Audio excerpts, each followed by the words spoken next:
কোর্টের কাঠগড়াতে কর্ণ চ্যাটার্জি, হ্যাঁ, নন্দিনী মুখার্জি বাড়ির মেয়েরাই পারল। নন্দিনী মুখার্জি, কর্ণ চ্যাটার্জি, জিৎ মুখার্জি সবাইকে আদালতে নিয়ে ঠিক গেলই।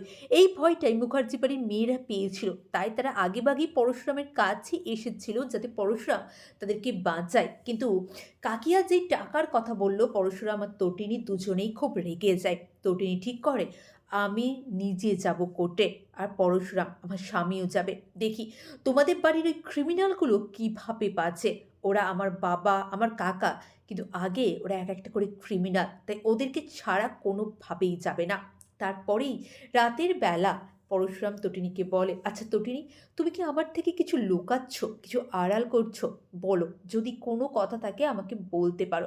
তারপরেই তটিনী বলে, সব জানতে পারবে, তুমি কালকে সব কিছু জানতে পারবে, কালকে কোর্টে। হ্যাঁ, কোর্টে একদম ব্ল্যাক ড্রেস পরে দুজনেই হাজির। দুজনকে দেখেই মনে হচ্ছিল সত্যি এরাই হচ্ছে officer, the on duty officer. ওইদিকে কর্ণ চ্যাটার্জি, তার বলার কিছু নেই, তাকে কোর্টে আসতে হয়েছে, এটাই তার জীবনের সব থেকে বড় অপমান। এত কিছু করেছে কিন্তু সে কখনো কোর্টে আসেনি, কিন্তু আজকে নন্দিনী মুখার্জি আর তার বোন তটিনী গাঙ্গুলির জন্য তাকে কাঠগড়ায় আসতে হলো। হ্যাঁ, কাঠগড়ায় এসে দাঁড়াতে হলো। ওইদিকে নন্দিনী জানতো না তার বোনের আসল পরিচয়টা। কোর্টে যাওয়ার আগেও নন্দিনীর সাথে কথা বলে টোটিনি, যে তোর কোনো ভয় নেই দিদিভাই, আমরা তোর পাশে আছি।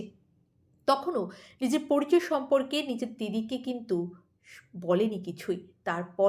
তারপরেই যখন কোর্টে নিজের বোনের ওই রূপটা দেখতে পেল, সব থেকে বেশি চমকে কিন্তু নন্দিনী মুখার্জি গিয়েছিল নিজের বোনকে ওই রূপে দেখে। হ্যাঁ বন্ধুরা, পরশুরাম আজকের নায়ক সিরিয়ালটি কিন্তু জমে গেছে। আরেক দিক থেকে অনেকের মনে হচ্ছে যে সিরিয়ালটা শেষ হয়ে যাচ্ছে, শেষ হয়ে যাবে না, একদমই না। অনেক টুইস্ট অ্যান্ড টার্ন আসছে, সিরিয়াল শেষ হবে না, আপনারা নিশ্চিন্তে থাকুন। চ্যানেল নতুন হলে চ্যানেলটা সাবস্ক্রাইব করে দিন। সকলে ভালো থাকুন এবং সুস্থ থাকুন।